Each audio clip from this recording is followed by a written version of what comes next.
Welcome to Town Hall, folks. Welcome. We're going to do the Pledge of Allegiance. Then Councilman Divany is probably going to show up. We'll take attendance and get into our agenda for the night.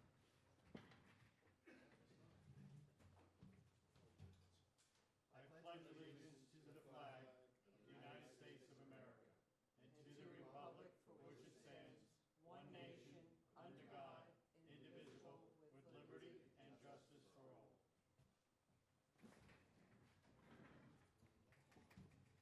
Thank you. Just a couple of quick announcements. Youth Court graduation, coordinated by the Police Department, is rescheduled for April 4th. The public hearing that was scheduled for tonight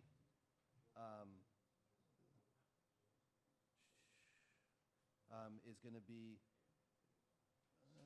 on April 4th. This is related to the proposed park residency law. The town is hosting the Rockland County Solid Waste Authority with its shredding truck on the 8th. Any town residents are welcome to come by with documents that they want to dispose of safely between 8 a.m. and noon. I thank the town clerk's office, often helps out with that. Appreciate that service to the town.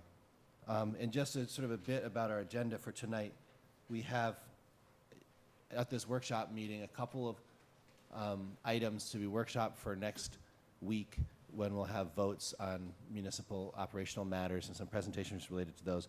But we also have SECRA work to do for vote tonight that we've been working on for several weeks related to our sale of town land for a data center proposal. So we're planning on having a couple of presentations, which we'll get into shortly, a couple of matters related to the sale of town land for actual vote, and a few matters for discussion related to local government operations. Now, I just wanted to mention, I'll do a couple of items before we get to Al, because I'm waiting for Councilman Divany to walk in. But I wanted to ask, first of all, if Jim, if you wouldn't mind giving us a little bit of background on the mapping of the stormwater outfall project. I know that the town board is being asked to vote on a matter related to this, and it'd be nice to have you fill us in a bit on it. Yes. The Stormwater Consortium of Rockland County, which, as you know, includes all the towns and most of the villages. I think there's only one village that's not participating. Was awarded a grant to provide some additional data that we're going to need to meet the new MS4 requirements. Actually, Orangetown was instrumental in forming the Stormwater Consortium for this reason. And I think it was in 2004, we secured $775,000 grant that went amongst the municipalities to help get the stormwater regulation laws in place. This is the first grant that we've been able to receive since then, and it's basically to help do mapping, new mapping that's going to be required by the new permit, which is in the process of being formed. So Orangetown has done a lot of work to comply with the mapping that's been required. So we're pretty well up to speed with that through our engineering department, through our permitting processes. But there's going to be new data developed, and our plan here is to use in-house forces, and we'll be purchasing equipment and probably doing a lot of the work our DEME will be doing in-house, but there may be some consulting work done. Mm-hmm. So the grant is for $23,000. Right now, if all the municipalities participate, the towns would get $23,000, and we have a 25% match, so we'd be responsible for putting up $5,750. That can be in kind, and we're planning on doing a lot of the work ourselves anyhow. So that's basically the way we did the last grant. It was nothing out of pocket. It was in-kind services. If all the municipalities do not participate, and we had that last time, some of the villages didn't meet the requirements, they just didn't get it all done. So as towns, we actually got more money, because we divvied up the pot amongst everybody who actually did the work. So, Joe and I are both representatives to the Stormwater Consortium. Bruce Peters has been very much involved with the consortium also, and they worked on developing the criteria to submit for this grant. So I'm definitely in favor. I haven't talked to Joe recently, but I'm pretty sure he's in favor of it too. In this resolution, which is number 15 on our agenda, essentially authorizes us to enter into an agreement whereby we would receive the funding, provide the in-kind match, and conduct that mapping of the stormwater system. Yes. That's what this resolution is for. So, just so the town board members know, it's later in the agenda, number 15, obviously not up for a vote tonight, but I wanted to ask Jim just to brief us on that, actually while we're waiting for you, Tom. So, are there any questions about that from members of the board? No, pretty straightforward. Okay, thanks a lot. Charlie, if you can now take attendance, we'll. On a roll call, Councilman Troy. Councilman Dibny. Here. Councilman Valentine. Here. Councilman Vittori. Here. And Supervisor Sterling. Here, thank you very much.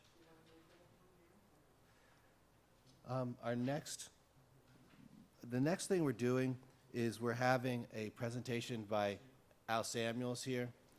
Al, as many people know, is a passionate advocate for Rockland County business and economic development, and head of the Rockland Business Association. And the Rockland Business Association commissioned a study. Except that nice gentleman's gonna send some. Commissioned a study by Pattern for Progress. I'm just kind of setting this thing up for you here so you can get right into it, which tackled the question of the cost of local government and the reasons for taxes being high relative to other places.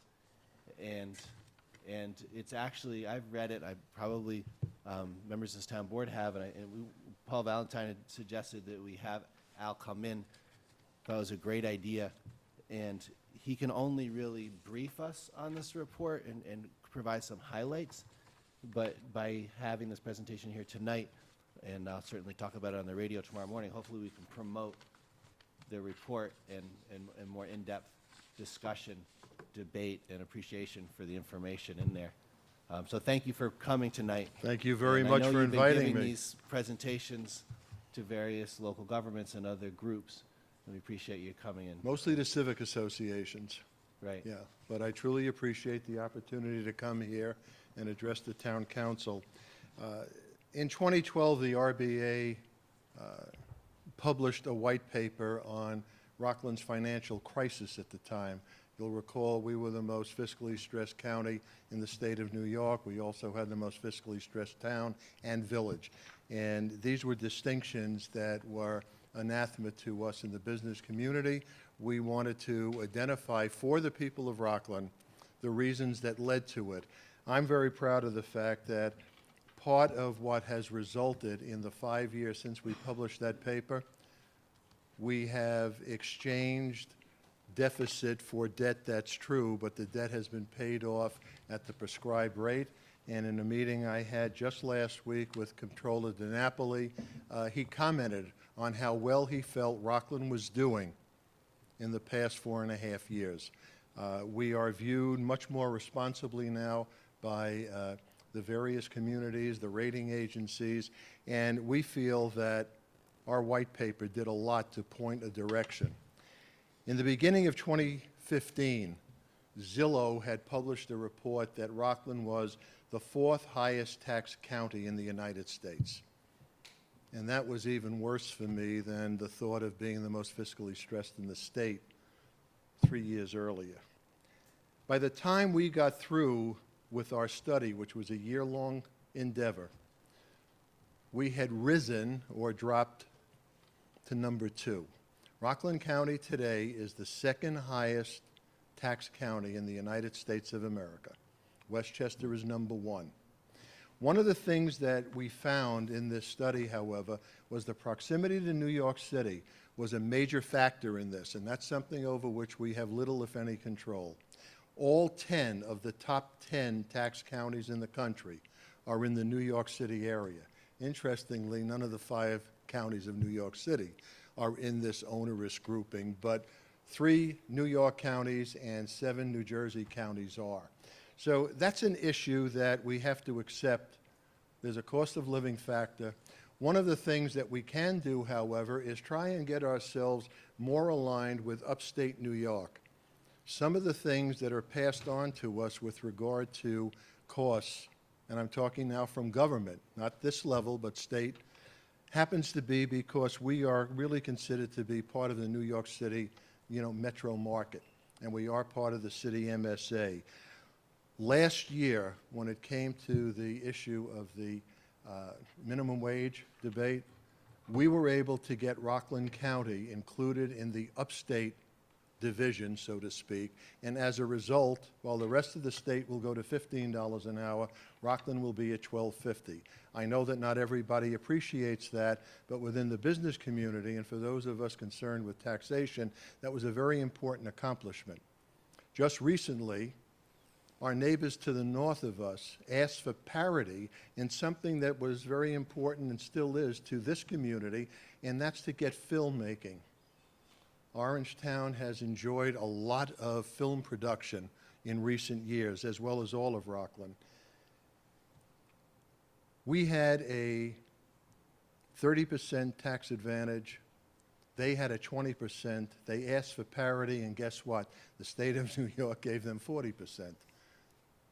We now would like to be included in that same upstate grouping with Orange and Ulster and Dutchess to get that same 40% because we've already lost 2 productions in 2018, both of which were being done here in Orangetown. And we are using as a reason for it and a legitimacy, a justification, is the fact that the administration did include us in the upstate division when it came to the minimum wage. Those are the kinds of things that we are looking at and trying to do. But let's be specific with regard to this study. Other than being in the New York City area, we had a number of issues such as most communities have either a high tax rate or a high property value. In Rockland, we have both. So the high tax rate on high property values actually adds to the burden, whereas in most counties, it's one or the other. We have both. The rise in poverty in Rockland County is something very difficult for folks to accommodate. And we'll spend a little more time on that on the other subjects because it may be a key to resolving many of the issues that we have. We have some very high compensation for public service employees. This study does not say that any individual level of individual within these cohorts or the cohorts themselves aren't deserving of whatever has been negotiated, because these are all negotiated contracts. Some of them negotiated in towns like Orangetown. But unfortunately, the median income of the people of Rockland has not kept pace with the salaries of many of those in the public sector. And perhaps the most significant comment that came out of this on the part of the researchers is that when the cost of compensation of many individuals in the public sector exceeds the median household income of the local taxpayers that pay those salaries, the tax burden can be particularly onerous and can become unaffordable and even unsustainable. Orangetown has a better level of socioeconomic structure than some of the other towns in Rockland. And clearly the Rockland numbers are skewed heavily by Ramapo. So we do point that out. But every town has to take a look at the sustainability factor of what it is that we are paying for. Is it what we need? And most importantly, can we continue to compensate for it at the same levels? There's nothing at all to do necessarily with an individual or the cohort itself. It's just a matter of, you've got to take a look at what it is you're paying for and whether or not the community can continue to sustain it. Orangetown is in much better shape than other communities in Rockland County, but it's still an issue for everyone. There was another issue with regard to housing and the effect that that has. The status of low to moderate income households living in their own homes in Rockland is described as severely cost burdened because these households spend more than 50% of their gross income on the cost of housing. The cost of housing in Rockland relative to the income levels of the people who live in Rockland, the combination of the two, the relationship of the two, has labeled us as severely cost burdened, which is just one step above unaffordable. And part of the reason for it, now getting back to the rise in poverty in Rockland, since 2000, the percent of Rockland residents enrolled in Medicaid, for example, increased by about 250%, more than doubling from 9.5% in 2000 to 24.5% in 2013, and fully one-third now. One-third of the Rockland residents are receiving public assistance. That is unsustainable. That is truly an unsustainable number. New York State, as I think you all know, has the most outmigration of residents of any state in the nation. In the most recent period, Judge, and these stories were in the paper just over this past weekend, the net loss was 1,900 people. That's not a lot, but there were tens of thousands of people moving out and moving in, and the net on it was 1,900. The people who left were basically people of means who could afford to make the move. And they weren't necessarily moving because of anything here in Rockland or in their own, townships. It was basically because of New York State. So the problems of New York State do impact us greatly. In fact, when folks tell us that the reason that we have these problems is because of the Medicaid and because of the unfunded mandates, it's not untrue, but it's not totally accurate. Because every county in New York State has the same issue, and every county in New York State is hit with the same percentages. The difference is that in Rockland County, the ratio of below poverty level resident is higher than it is in many other places, and therefore the cost for these programs becomes greater. And that's something that we need to look at. Representatives Collin and Faso recently were trying to attach to a piece of legislation that did not pass at the federal level a change that would have mandated that New York State would have to assume all Medicaid costs. 2 years ago, the governor did accept some additional cost that takes effect the end of this year, but the truth of the matter is New York State and North Carolina are the only two states that impose upon their counties a very large portion of the Medicaid costs within the state. And that's something that we are going to take up as an issue, as an advocacy issue this year, not in this particular budget cycle because it was too late to get into it, but we will start advancing that once this budget is resolved, and we're hoping that in the next budget cycle we may be able to get some more relief. I don't see that we're going to get it removed, but we will try and get relief. We're going to come to the community of Rockland and ask for assistance in that. Actual poverty increases in Rockland County. I have only two charts that I'm going to share with you tonight. There are many in this study. And if you haven't read this document, I really suggest that you take a look at it because it certainly gives a great perspective. And there's a lot of information about each of the individual towns and villages. And it would be helpful to see the relationship of Orangetown with regard to other townships, not just in Rockland, but in the state. The yellow squares, and I'll show this to the folks in the audience, the yellow squares tell the story about why Rockland has the highest and fastest growing rate of poverty in the state of New York. This is a chart that goes back to 1970, folks. We have tracked the rise of poverty in Rockland County from 5.5% back in the 70s to 14.1% when we released this report, which was 6 months ago today, the 28th of September. It's now 14.7. In 6 months, it jumped another 0.6%. We project that by 2020, this is going to be at least 18%. That is totally unsustainable. And part of the reason for this is that the median income in Rockland County, while it looks wonderful, having gone from 12,900 to 85,000 and change, the reality of it is, adjusted for inflation, it's flat.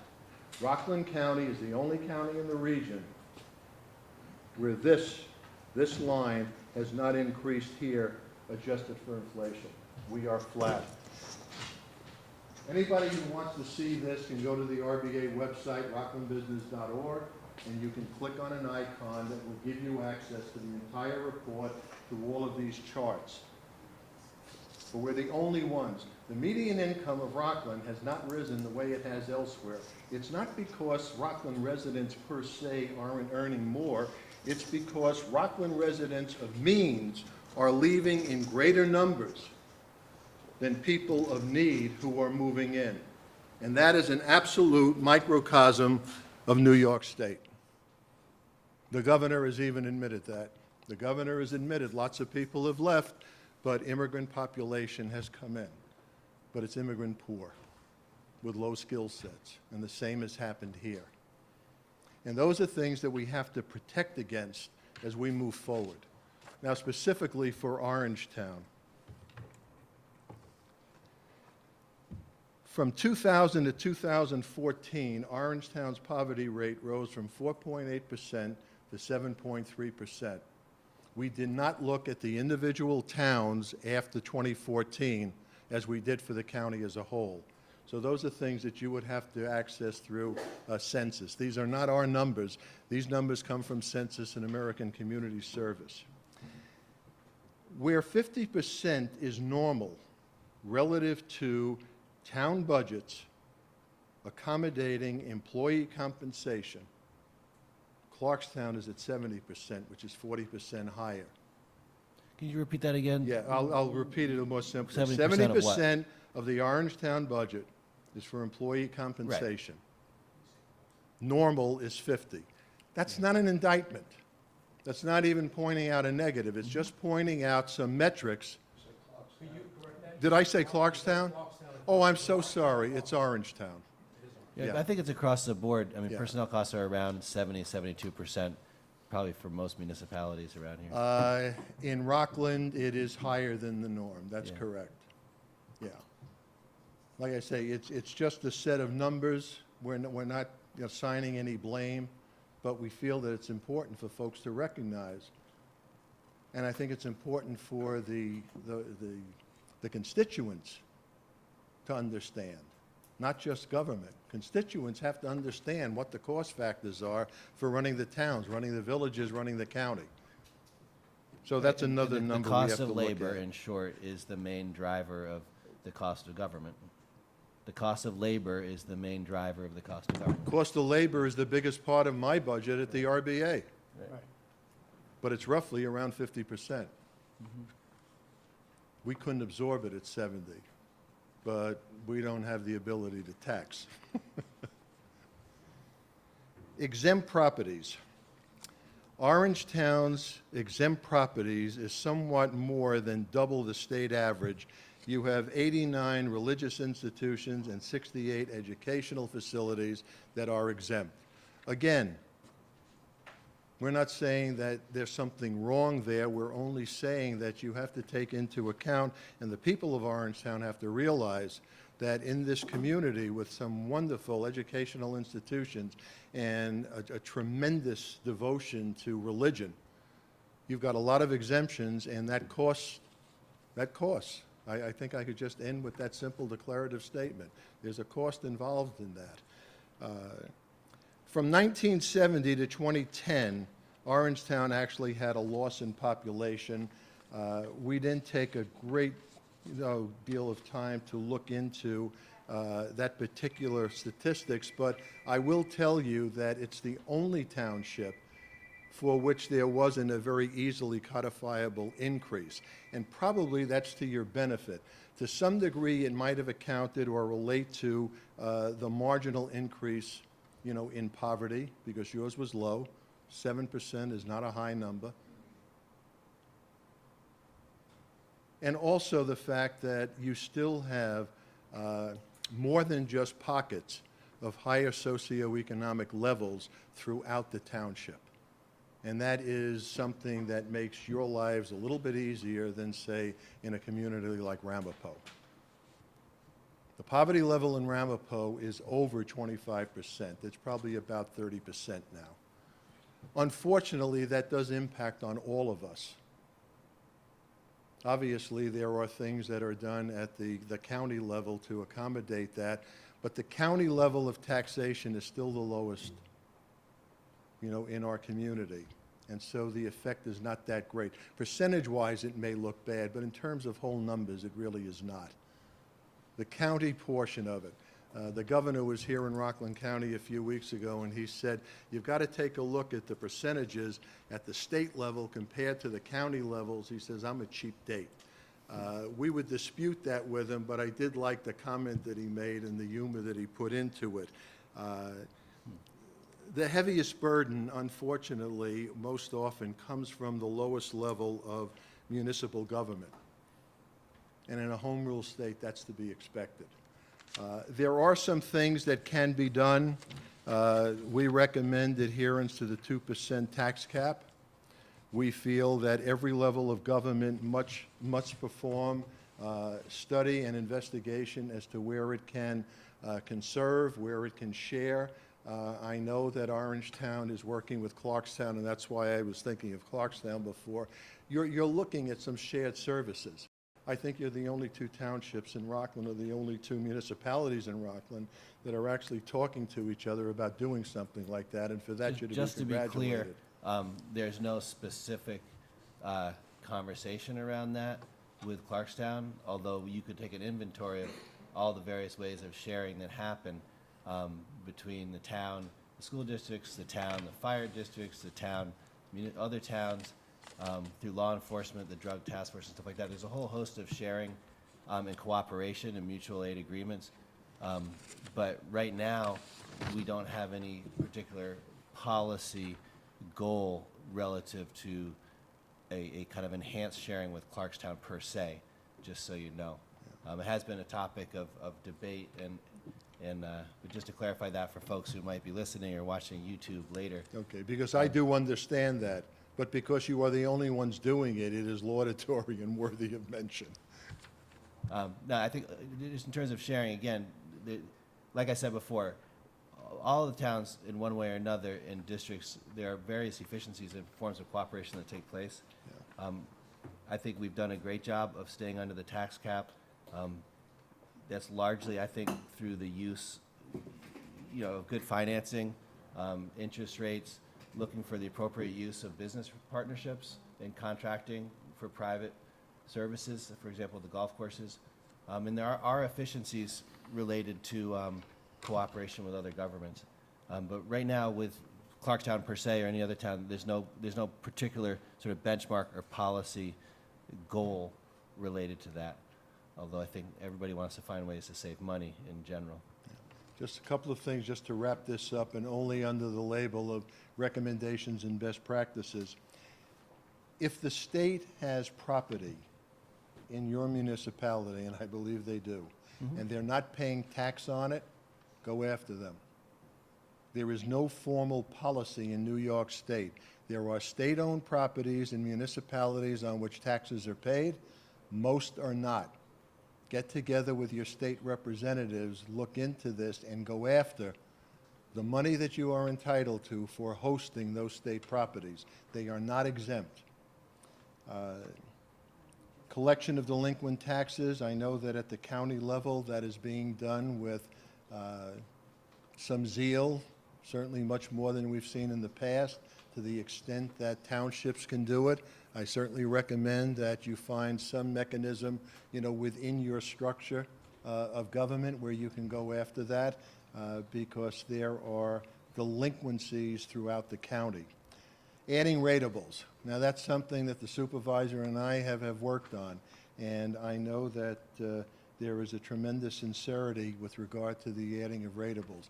You have 2 of the 3 prime locations for development in Rockland County, and that's the IRG site and, of course, the RPC site. And I know you're going to speak tonight about one of the great projects that, potentially will be here in Rockland County. So I congratulate you, on that. When looking at the attraction of new development, tax breaks are appreciated, but a shortened process, the so-called shovel-ready site status where somebody can, in 7 months, and you're doing this, I understand, with the project we just mentioned and you're going to discuss later, you have agreed to an accelerated process for, that attraction. That's exactly what needs to be done in every township, in every municipality looking to bring in new ratables. That is more important than a tax incentive somewhere down the line. As important as they are, the need to know that in less than a year they're going to have a shovel in the ground, they're not going to have to wait 7 years, for example, as the Goldsteins had to do with their facility over on Orange Avenue in Suffern. And that's, I don't mean to pick on that, but it's something that they have discussed publicly. 7 years. A project twice the size took half the time just over the line in Jersey, the same type of project. So I asked you to consider that. If you find that there are cost factors with regard to personnel, early retirement incentives do work. And that's something that I think is just now, at this point in time, just a normal course of, if we're looking to cost save, we're going to take a look at early retirement inducements. I think most communities are doing that. Mandate reform is something that we will work on at the RBA and hopefully get the community to join with us. So there can be 2 pursuits of relief at the state level where I think we can all come together. Politics won't be a factor. And I think, quite frankly, you folks are in a lot better shape than some of the others that we have looked at. But I urge you to take a look at this report. I urge you to really, it's 70-some-odd pages. It's a lot more weight to it than the first white paper.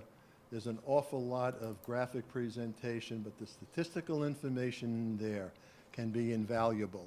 And I hope that you'll be interested in doing it. As I say, it's right on the homepage. The website for the RBA is rocklandbusiness.org. And if you have any questions, I'd be happy to answer them. Thank you, Al. Thank Yeah, you very thank you much. very I much. appreciate Yeah, the I have a opportunity to come question here. for you. Yeah, sure. I listened to the governor speak, and I've listened to you speak now, and I just wrote down schools. 2/3 of my tax bill are my school taxes, and my kids went through them, and it's wonderful school systems, and I love them, but nobody seems to address the taxes from the schools or the mandates put on the schools from the state. Okay. I know it's business for you, but No. is there? It happens to be at the top of this report. The number 2 item is look to the schools. And that's where considering early retirement incentives is valuable. But you don't control that. It's not this panel, so I wasn't going to concentrate on it. The truth of the matter is, you have to deal with, as we all do, the school boards. So my follow-up question is, do you present to the schools as well? If they will have me. None have been willing to do that so far. There are 2 groups. I'm a grayhead. There are 2 groups that don't invite me. Seniors, because we do have issues with a lot of the exemptions that are provided for property tax situations, and the school districts. I'm not the poster child for the teachers' unions. But you're right, and the governor will not address it. I understand. The governor tells us down here that we're supposed to consolidate and we're supposed to come up with a plan to share services, bring it to the public in form of a referendum, and suffer consequences if we don't do it. But he refuses to address the two major causative factors at the local level: school tax and the unfunded mandate. So you're absolutely right in bringing that up. Thank you, Al. You've done a great service having me. with your leadership on these topics, and we appreciate the fact that you're in Orangetown and fighting for our interests in various ways. So thanks again for And I that. continue to look forward to working with you, Andy, on projects that you've had. My position on the Governor's Regional Council has given me an opportunity to work with supervisors at a level that perhaps would not have existed just as head of the RBA, and it's always been a pleasure working with your supervisor on those projects. So, All right. thanks a lot. Take care. Thank you very much. Safe trip home.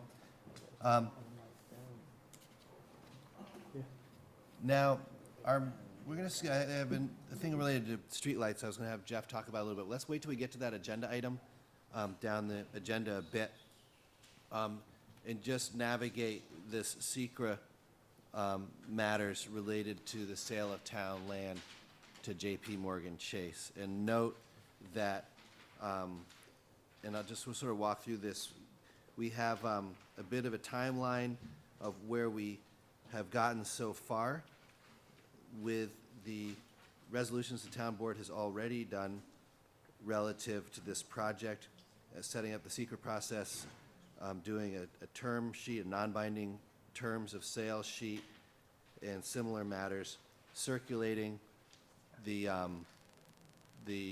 request to serve as lead agency, and so on, having a public hearing spread out over a couple of nights, actually, hearing comments, reviewing a host of responses, which we'll go through in a little more detail, from related agencies, and presentations by the data center developer applicant. Of course, Brian Quinn, the attorney for the project, is sitting here. He's already spoken to the board a number of times and answered questions from the public. So the resolutions we have set up here tonight, which are our town attorney's office put together, begin with the declaration under SECRA related to the creation of an RPC OP, or Office Park Zoning District, its boundaries, and also the sale of town land for the data center proposal. And that, Tom, you should have a copy of this. Okay, he's got it right there. Good. It was an insert into the agenda. So item number 1, you just cross out that heading there, and there's a handout related to this. And this is basically a negative declaration under SECRA, and it describes the matters that the town board has reviewed in coming to an assessment of the environmental impact of these changes. And it's quite detailed, and I've been informed by our town attorney that he'll leave and go home if I wanted to read through this whole thing. It's quite comprehensive in describing the process of evaluating the potential environmental impact, the process of reaching out to related agencies like the county planning department and getting their comments back. And there's a whole list of documents that were considered and reviewed, and the town board has reviewed. And in addition to public comments, various studies and reports and information sessions. And that's all listed out there. And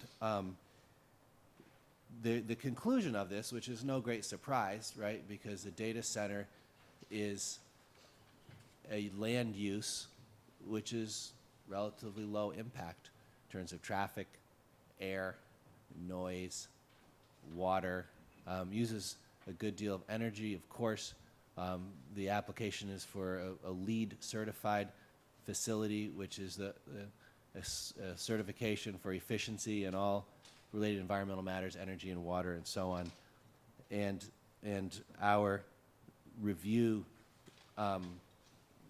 essentially has judged it as a declaration under SECRA of not having a level of environmental impact that requires further environmental impact study. The long-form environmental assessment form was provided, is filled out by both the town and the applicant, their respective parts. And if you look through that, you'll notice that for many of the questions related to environmental impacts, the checkboxes for no are checked off. The ones for yes are explained in terms of moderate impacts. Obviously, a project that involves a zone change, which will enable knocking down 30 or more big buildings and doing the remediation through demolition and cleanup, has some environmental factors that need to be controlled, and those are described in the environmental assessment form. But none of that adds up to a level of environmental impact that requires a full environmental impact statement under the SECRA determination process. So the last paragraph on this SECRA determination is, now therefore be resolved, the town board issues a determination of non-significance with respect to the reference project, and kind of goes on to there, basically discharging the town board's responsibilities as lead agency in accordance with the applicable provisions of law. And that would be the first matter for the town board to take action on tonight. Moved. We have a motion from Dom Divany, second from myself. I saw Paul's hand up, second from Paul Valentine. And clarifications always welcome from the town attorney, because there's a lot of material here. No, and these resolutions, before they're published, we'll have to go over them for minor edits.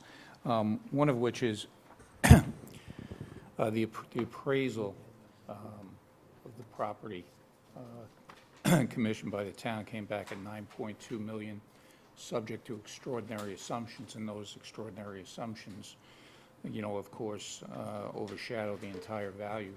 That said, the appraisal was of approximately 65 acres, not the 61 being conveyed, because the 65 is approximately the area being embraced by the new district. So we'll just make an adjustment, but I thought, dollar issues were fairly important, and we should point that out, because the appraisal is correct as stated, but it's not for the quote-unquote property being conveyed.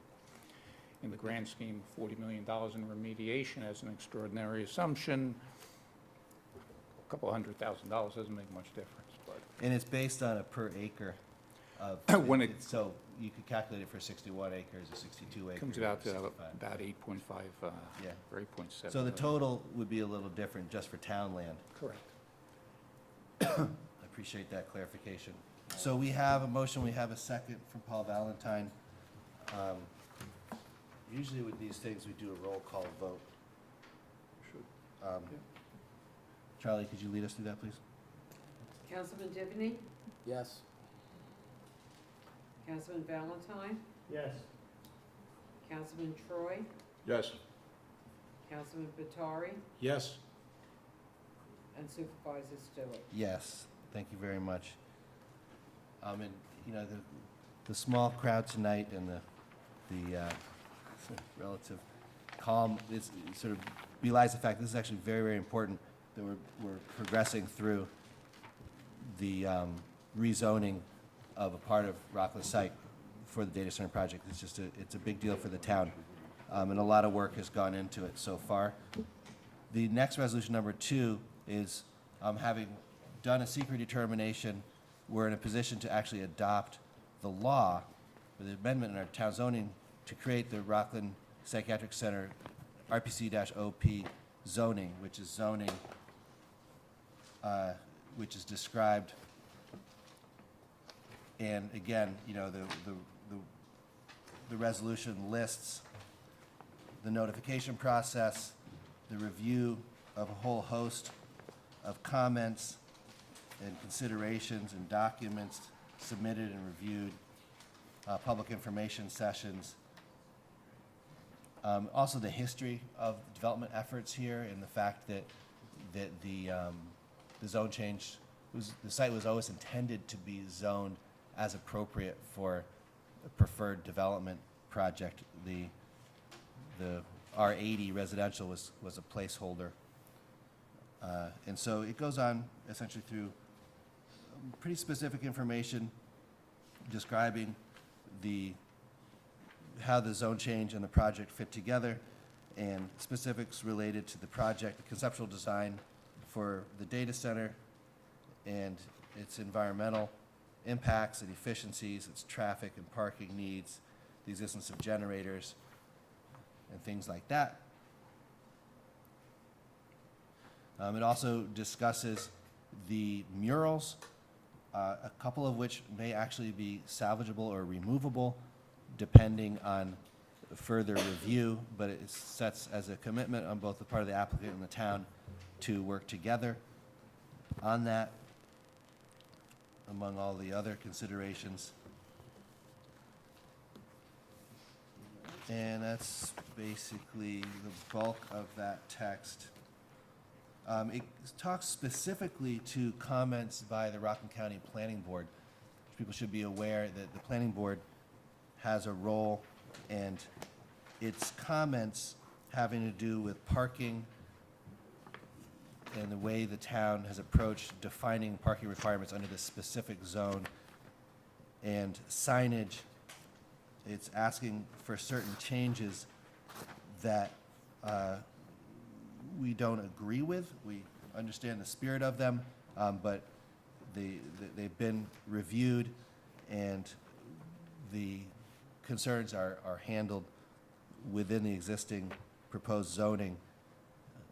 So the town board, I would hope, would vote to override these Rockland County comments by supermajority or unanimity. And again, they relate to some tweaks that they're suggesting related to parking and land coverage and things like that. They're not unexpected, and we appreciate them weighing in. But with this vote, when we have it, we'll be voting to override those comments. Are we voting on this right now? Yeah.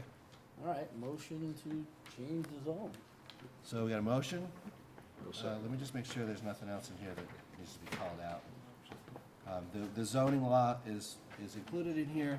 The table, which is complete and not cut off accidentally through formatting. And so we have a motion from Jiminy, second for Troy.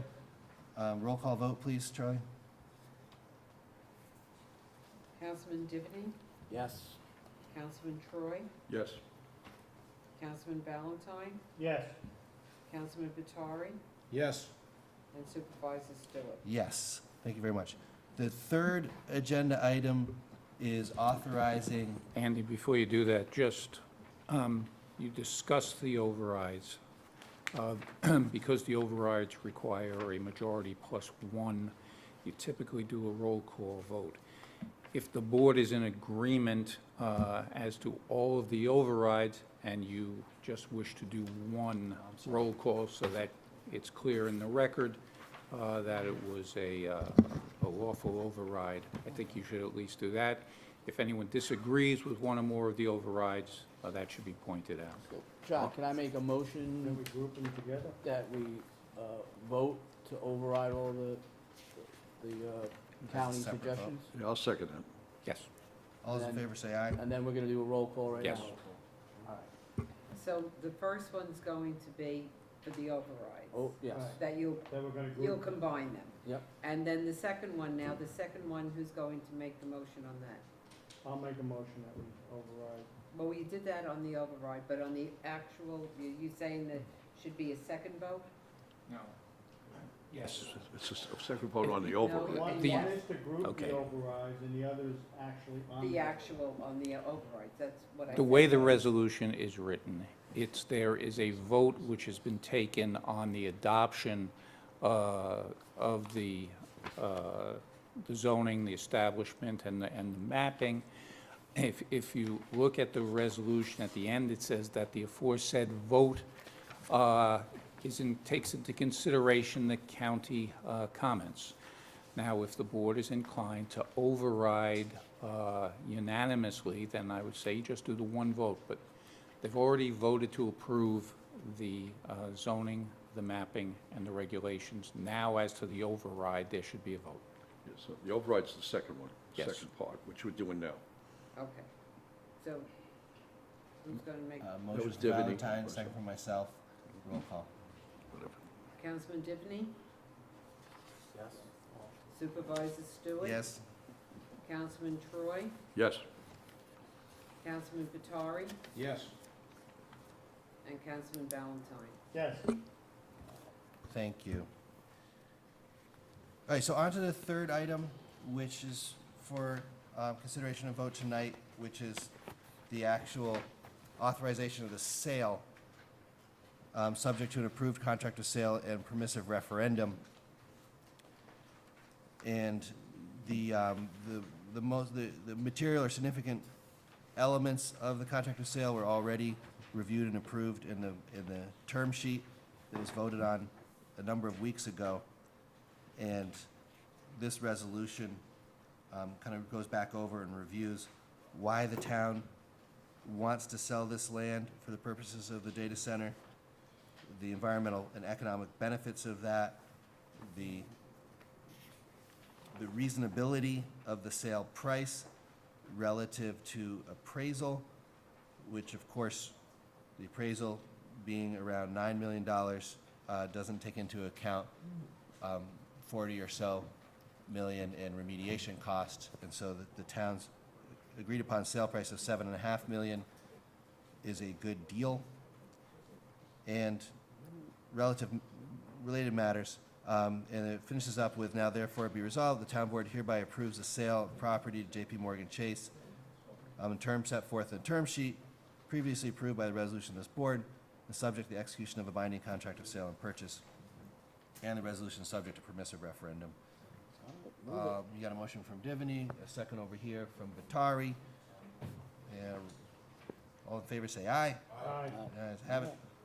All right. So Andy, so just so that everyone is clear and the public is clear, the term sheet that you approved several weeks ago was fairly specific and included all the material terms of the contract.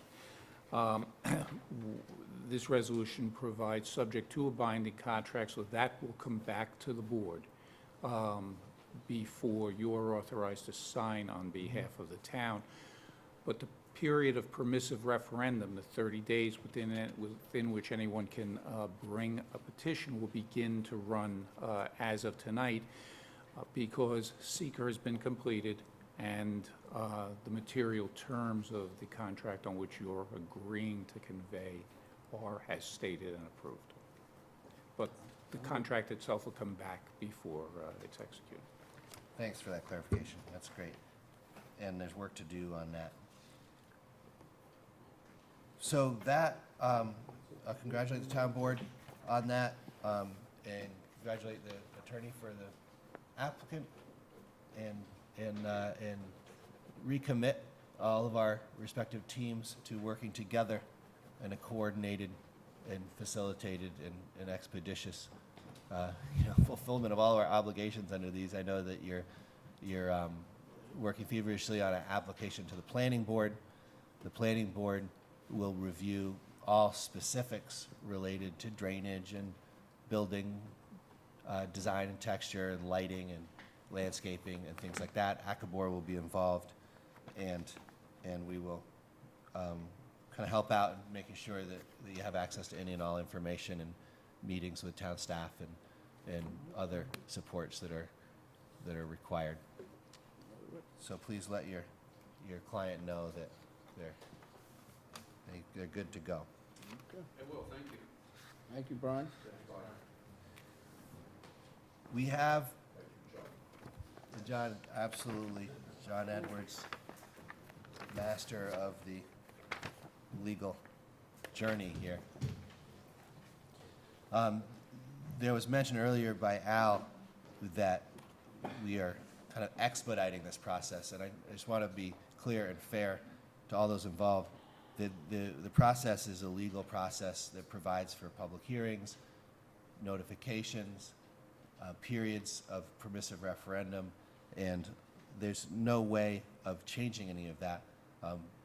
It's a process that we want to go through. We'll just work together to avoid any delays that are unnecessary and work together to get things done. But this applicant, other than the fact that it's town land and we're sort of teaming up to complete various tasks in a coordinated way, has not been given some kind of special treatment in terms of calendaring of meetings or waiving of obligations or anything like that, just so folks know. Number 5, and the remaining items are for discussion. Oh, number 4. I'm sorry, did I skip over Moving it something? back to May. Public hearing for the entity disclosure law. So this is the item that, do we need to vote on this tonight or not?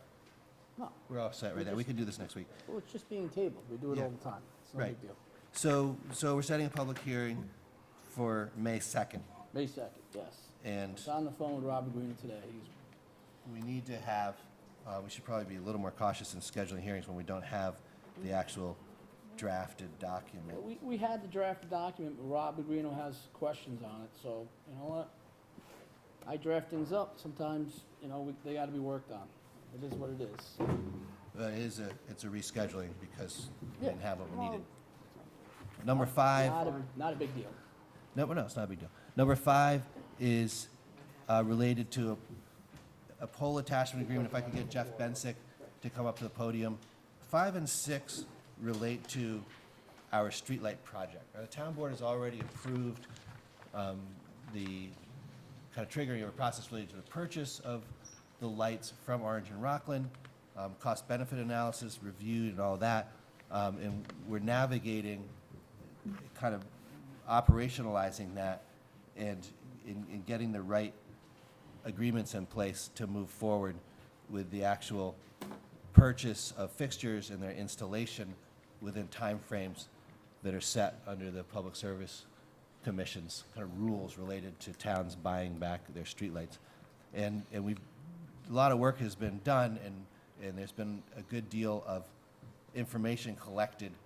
We're fortunate in this process, as we always intended to do, to kind of be a little, let Clarkstown kind of forge ahead in there.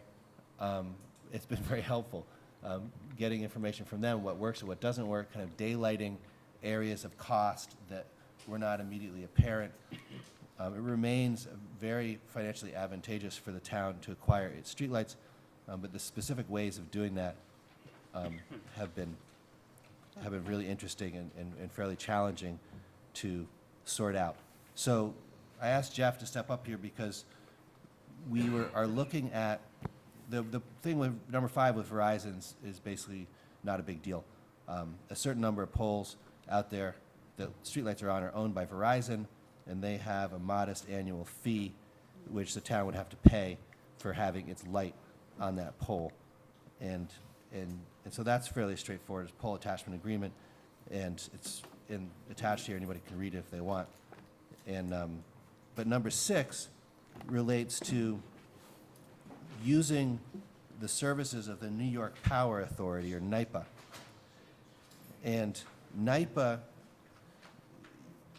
provides, if you remember, probably a year and a half ago, we had Wendell Engineering that came down and presented on the topic and said, we're glad to sort of shepherd you through. We had a lot more research to do at that time. That research has sort of led us to the door of the New York Power Authority, which is coordinating and engineering and designing many streetlight conversions projects around the state. And we've met with them a couple of times and collected information and are reviewing the agreements related to that. And I wanted Jeff to walk you through it, because it's both a process of getting professional services for the design of and the choosing and the kind of allocating of certain kinds of light bulbs to certain kinds of streets, and making sure that system works right and that we have someone knowledgeable in charge of that, and also the method by which we will buy both the existing fixtures and the new fixtures to be installed, and agreement by which we will provide ongoing maintenance, both in the interim period, if we own lights but haven't yet converted them to LEDs, and once they're converted to LEDs, maintenance of the LEDs going forward. So those are sort of the main topics that we need to cover before we get to a final closing on the purchase of the streetlights. And what we're presenting to the town board tonight is information related to the New York Power Authority's role in that. So Jeff, could you speak to that a bit? And what exactly the town board needs to Sure. agree to for the project to move forward at this time? Okay, in your backup document, you should have this paper, which outlines a number of the steps that are required for us to take this from purchase of the streetlights all the way through to completion. Yeah, So let's I've- let everybody find that. Okay, well, I'll keep talking as you look. All right. Obviously, the first step is to purchase the streetlights. We've already negotiated with Orange and Rockland. We actually got the same deal that Clarkstown got, which is significantly better than most of the other towns are getting from them right now. So while we've negotiated that, we haven't closed on it. Now, going through New York Power Authority, their job is to see this from start to finish. They are a quasi-government agency that is appointed by the state of New York to assist municipalities in converting to LED lights for their street lights. So this is their one and only mission in life. Normally, NYPA charges a 5% fee for negotiating the contracts with Orange and Rockland or with the utility. I've asked to have that fee completely waived because, quite simply, we've already done all of the work with it, and they shouldn't get paid for that. They're taking that back through their finance committee to see if they can do that.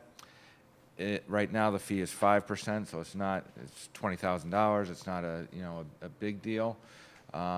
But the town has the option of either just paying for the purchase of the streetlights ourselves to avoid that fee, but we'd rather wrap it in there if they're not going to charge us a fee, so we can finance it all with them, and keep the $350,000 or so that it's going to cost to purchase the streetlights in our fund balance. So that's an ongoing discussion, and I will update the board as I get more information on that. But other than that, we are ready to close. So once we have a firm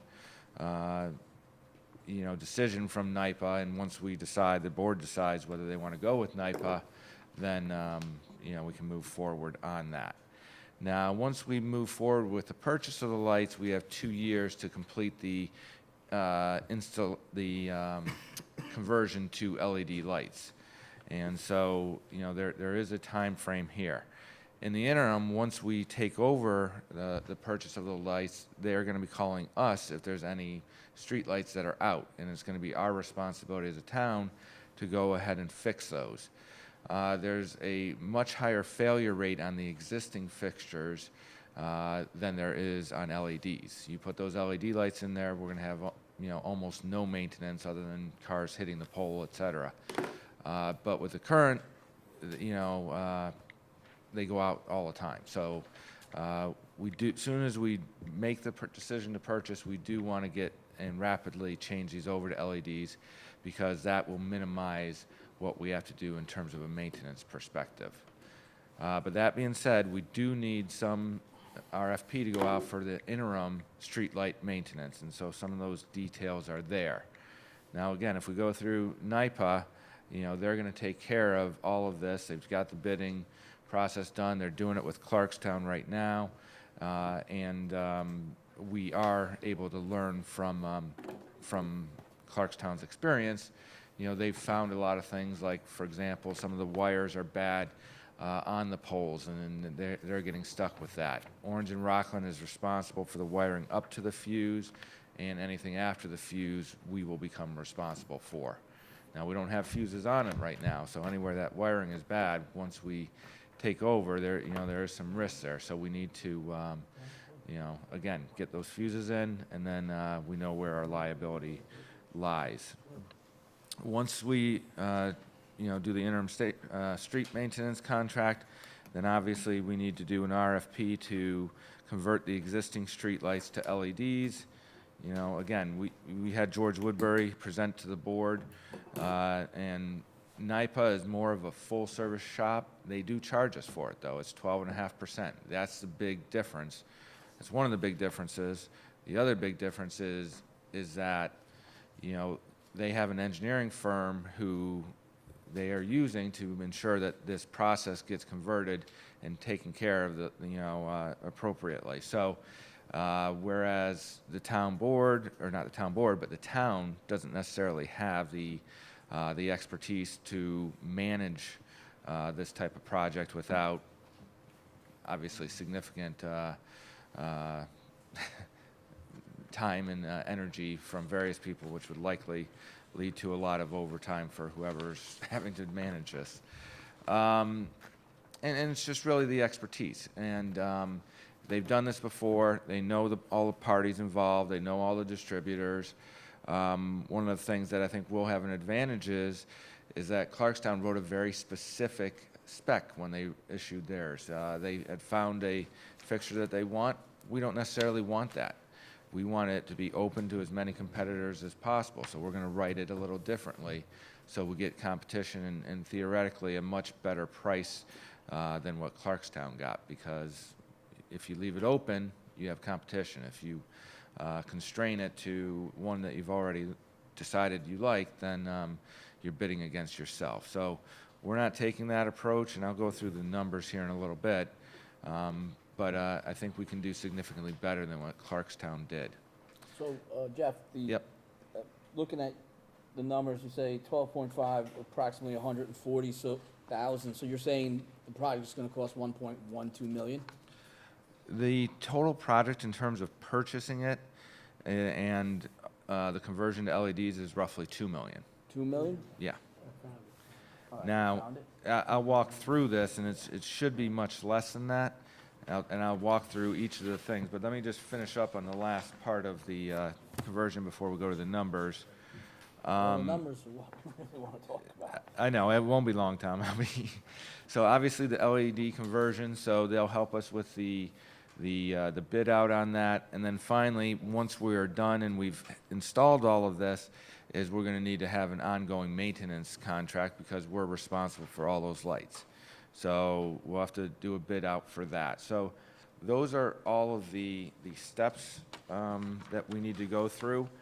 And timing is kind of important here because from this point going forward, it's probably going to take 6 to 8 months. So if we want this done before the spring, we really have to get moving on this. And again, the quicker we get it done, the more we save. All right, so if we walk through, we'll start off. They have this based on 2,582 fixtures at $400 a fixture. That's installed with the fuse, and that's roughly what Clarkstown paid. Again, I think we will be able to get a significantly lower price on that. But that's, because we'll have an open bid, and Clarkstown was a little too specific in how they did it, in my opinion, to get the lowest price, But if they like that fixture because of whatever reasons, that's fine. Then you go to the allowance here. Again, they have $103,000 in for allowance. When I go through these numbers, this is almost a worst case scenario. I would expect better performance than this on all of these, but just like before, the golf courses, whatever, I try to give you a reasonable but a very conservative forecast and so when I come back to you, the numbers are usually going to be better. So I think that allowance, is a very high number, $103,000. And then, payments of the performance bond, that's 2% during this construction. Permits is $7,500. We're not required to, we're a municipality, we're doing the work ourselves. So that would likely go away. So then you get to the total material labor of 1.15 million, and you also have a 10% contingency. That contingency is based on if they find more lights than, what we've said, so, or what O&R has said to us. So that's there, that's a safety factor. Whether we actually, will see that, that's, they'd have to have 10% more lights than what they've said they've had for us to exceed that. So I think that's a conservative figure. Then we have to get rid of the old fixtures, so that's estimated at 30,000. In reality, we expect that it's going to be about 15,000, but again, for conservative sake. The design and construction management, that's their, the engineering, design, and management of this project. And then, the NIPA project management fee, which I told you about, which was 12.5% of the total project cost. Again, if the project cost is lower, then that fee is going to be lower. The cost of purchasing the lights is $410. O&R has just given us a new figure. It's not 2,582 lights, it's 2,200 and change, so that number has already dropped down to $350. Here's the 5% that NIPA project administrative fee of $20,000. Again, we've already negotiated the contract, we're ready to close. I don't think we need to pay that, so we're getting word back from them. And the other option is we just finance the purchase out of our fund balance for $350,000, and we'll avoid that fee. And then interest during construction, obviously they're going to pay for all of this, so we'll have some interest there. The good thing about NIPA as well, though, is that we're not going to have to go out to bond for this. The interest rate that we should get is going to be based on our credit. So we won't have any of the bond issuance costs, and we should still get a interest rate of the 2.5%, give or take. And I'll get to their assumptions there. So the bottom line is on the estimated energy savings, you're looking at roughly $403,000 a year. At the high numbers here for what it's going to cost of $2.1 million, financed over 10 years at 4%. Again, that 4% should really be about 2.5%. You're looking at clearing $150,000 a year. Now, there's also one thing that NIPA brought to our attention is that there's a rebate of 10 cents per kilowatt hour, which would imply an additional grant of $350,000 as a one-year rebate. So that effectively will pay for the entire purchase. Now, how long that grant's in existence for, we're doing some research on it. This is the first we heard about it. But so that's where we're at now. Certainly this is a good deal. Certainly I think it's going to be better than what these numbers portray. But I sort of wanted to give you a worst-case scenario and get the ball rolling. So a little over a 5-year payback? Yeah. Well, it says 5 versus, if that's simple, or if we fund it, if we do financing 6.34? If we financed everything in the purchase, it's 6.34. But again, that's going to be less than that once these real numbers. Just doing the 2.5% interest rate instead of 4% is going to bring that back down into the 5-year and change payoff.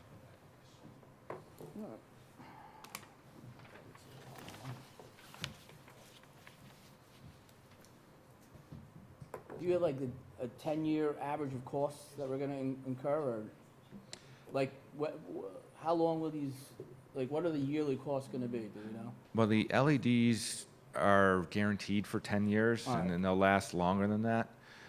So that is something that we need to flesh out a little bit because there's some pole conversion, and so we are going to have some ongoing costs. Like I said, if someone runs a car into a pole and we have to fix, they change the pole out, we have to go out there and put a new fixture on there. So there are, and I think it was, Andy, is it right, Clarkstown said 25 a year, something like that they expected to have to change. Yeah, honestly, I don't remember that number. It was, Okay. they were low numbers, but that's why we would have a maintenance contract and we would get charged the electrical company would basically have a fee for the different services they provide, and if a pole gets smashed by a car and O&R goes out there, they take our fixture, they put it down, and they say, come and get it. They put a new pole in. There'll be a fee associated with that. Now, we're gonna do an Whatever RFP happens. for that or not? Yes. Isn't there a collect back if somebody runs into a Yes. pole? Absolutely. Insurance. Talk to So John some about how that costs works, could be so. Covered if you know who the driver was. Do we have any numbers about how much this maintenance contract, like, any idea how much it will be yearly, or? Because of the change to LEDs, it's not supposed to be a lot of, it's maybe 1/10 the amount of service calls that the existing lights have. Okay. So it's, especially in these early years, it's really going to be either when Verizon cuts the pole off or whatever, or you have a car run into it. So you're not talking about big numbers. So maybe it's 300 times every time you take the pole out. So if it's 25 times a year, times 300. So you- is that the way to go, a maintenance contract, or we can't just do it ourselves, if it's gonna be that? Maybe you would want to try it initially with a maintenance contract and Okay. see if No, it's I'm that just saying few. But you'd have to talk to Jim Dean or someone else. Do we have a bucket truck? And sorry, Jim. I don't think you want to do it, but And we did talk about it.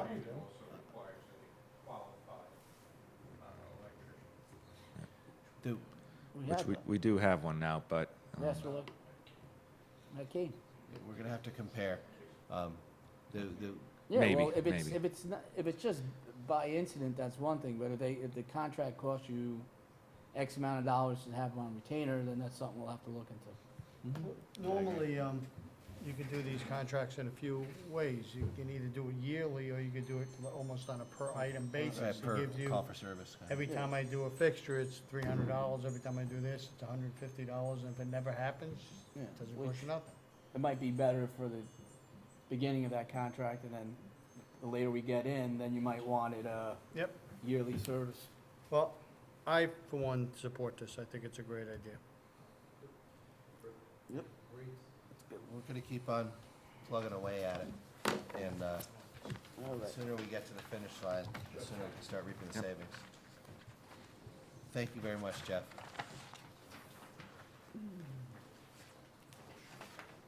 All right, so that's streetlights. Full attachment, streetlights. A couple other items here. We have a resignation from Akabor. We'll need to appoint somebody, and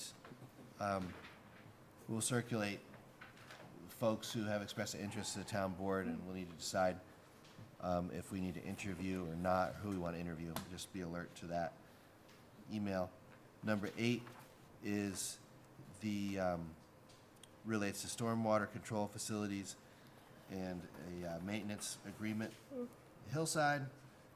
Number 9, similarly for Brightview, like all new developments, they have to commit and have a deal with the town for stormwater maintenance. And let's see. Number 10 is the renaming of a street to make the 911 system work better, where there's confusion of similarly named streets. They try to sort that out, and this is a proposal to do that, so that the town residents aren't, people going to the wrong place when they're responding, or just trying to deliver the mail or whatever. Number 11 is a Memorial Day parade in Pearl River and related support from highway and police.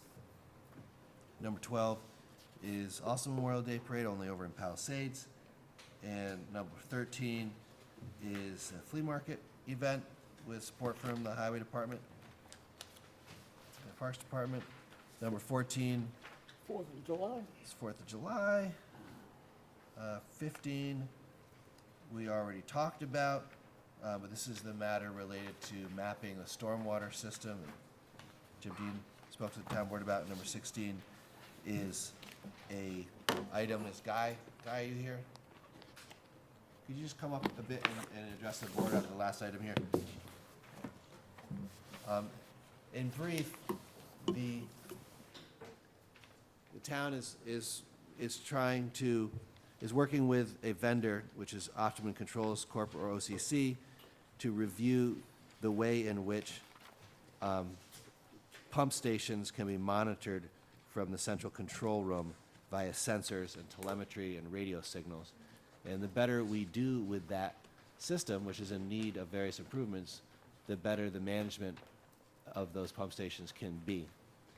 And if we do it well enough, staff can do other things, including not be at work, because the sensors and alarms will work so well that any pressing needs can be communicated via people's smartphones to wherever they are, whether they're at work or they're at home. And so Guy and his staff, working with Joe, had requested this resolution to kind of move forward a little bit. This is let's see here. Well, Guy, why don't you speak just a bit Yeah, to this resolution aside from here? the reasons that I thought you- I had actually had a dollar number in here, but now I'm not seeing it. Yeah, I can give it to you. Aside from the reasons that you outlined, Joe wanted to put this on this week's agenda for discussion with the board to first mitigate the problems that we have with telemetry and communications with each of our 45 pump stations, so they need to be brought up to snuff. And Simplicity, which is the company that's been working for us for about 10 years, because the pump stations are divided into 35 pump stations on the Simplicity system and 10 on a Mission system, which are competing companies but very similar telecommunication systems. So in order to bring the problematic stations to better use without having someone go to stations every single night on false alarms, or going to stations without any alarms that are working, we asked them to do an assessment of all the station, and we wanted to get a picture how much it would be. And in order to ascertain that, we said, why don't we do 3 stations that they would do free for us, one large size, one medium size, and one smaller size, that it would assess the type of typical problems we have at each station.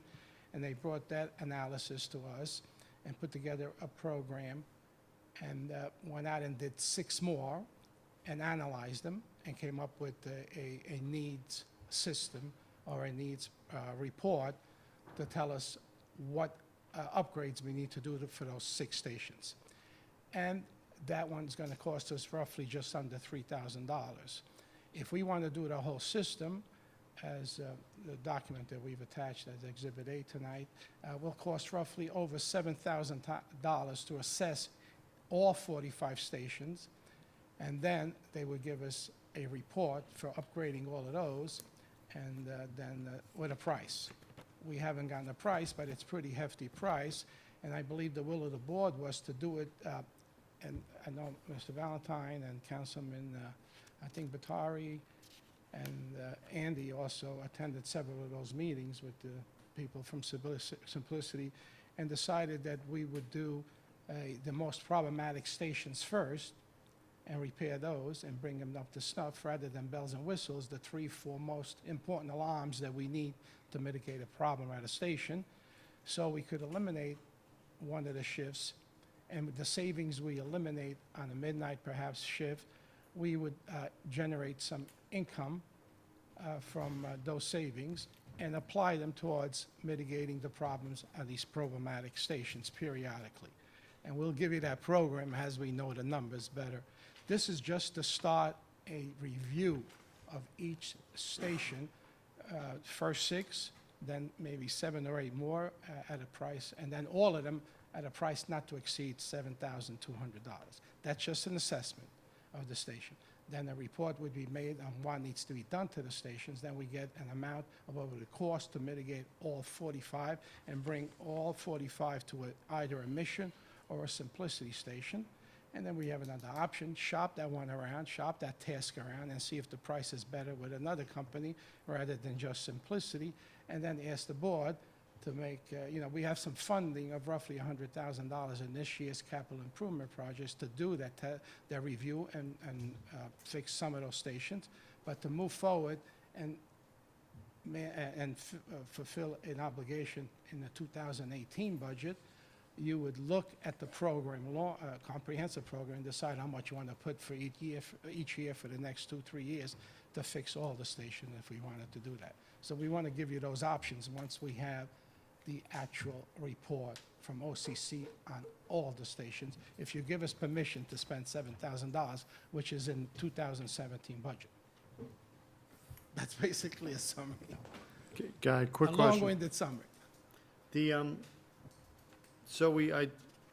the sewer department identified 6 or so stations that were the really problematic ones. Correct. where Most of them. Those were the ones that they did the free analysis on?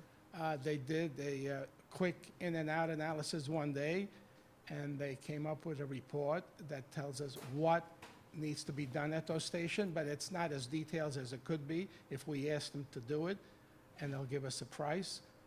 But if we want to, That's what I was gonna ask. So we don't know what the repairs are just on the 6 you're absolutely problematic right. stations. We have a report that tells us some of the components, some of the stuff to fix it, but we don't have a price. So with the what are they looking for First, here? it's The $7,200 to more, do all give the us stations, to that? come back and do the rest of the stations. Or it's just gonna give us a bland report the same as this one? You need this at this station, this at this station, and then they'll give us a price once we say that you're the guys. But we can shop that task around to other places.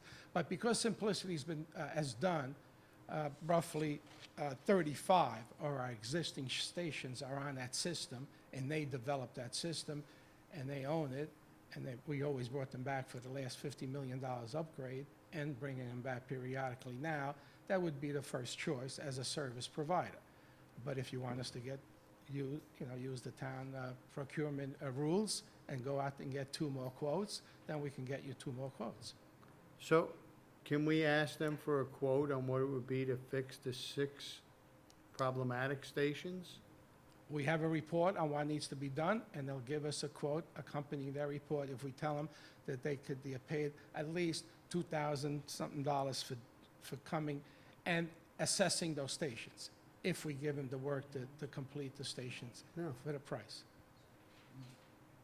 You understand? All right, so now so it's 2,700 for them to tell us how much it is to fix. If we stop now and we say, If we just stop do now. those 6. But if we pay them the 7,200, we don't have to pay them the 2,700. It's 7,200 all in. They'll give us a report on all 45 stations, and then give us a detailed, comprehensive report on how to fix them, with a price. With a cost. Correct, So it's 7,200, everything in, and we get prices. correct. We gotta do it. Because we're already in 3,000, you might as Yeah, well go and absolutely. get Right. it all done. It's Okay, a step thank you. forward. It's a step forward. So you have it, I mean, if you don't have to talk about it tonight, you can discuss it with Joe, and next Tuesday, Joe will be here for your other session, and you'll discuss it more with him, all right? You just wanted to get it going tonight. Thank you, Guy. That's it. We do have, Teresa is here. We wanted to talk about the CSEA contract negotiation in executive session, and that would be the last item for tonight. We can adjourn the meeting. We wouldn't be coming out to do any more town business or make any decisions or have any conversation. So take a motion to adjourn the meeting, and we have a memorial, Yeah, 2 individuals actually, in whose name we wanted to adjourn tonight. we were gonna add one, but Jerry can, Phil McLaughlin. Yeah, we've got, so a motion to adjourn. And could I, it's rather unusual, it's not a memorial, but today's my mother's 96th birthday. Congratulations. Happy birthday, and I knew Dennis would want to do that as well, since she drives in with the Central Avenue Middletown Road traffic light. But I thought she was going to stop voting for me when she found out I was a Republican.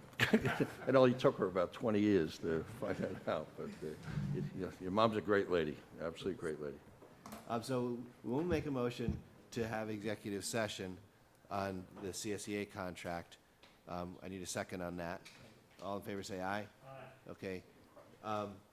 And we have a motion to adjourn, a second from Tom Divany, in the memory of Margaret Tenney Levy from Orangeburg and Philip McLaughlin. Anybody want to say any words Yeah, about these? Phil McLaughlin is a Well, one, as we all know, many people have gone too soon. Phil Hazy passed last night. He was full of life. His family is in Blauvelt, down in Jersey now. His dad's in North Carolina. Wonderful person, did a lot with the youth and basketball in the community, and he was always there for people. So, again, he's going to be sorely missed by me, and I know many others. Thank you. All those in favor of adjournment, say aye. The ayes have it. Have a nice night.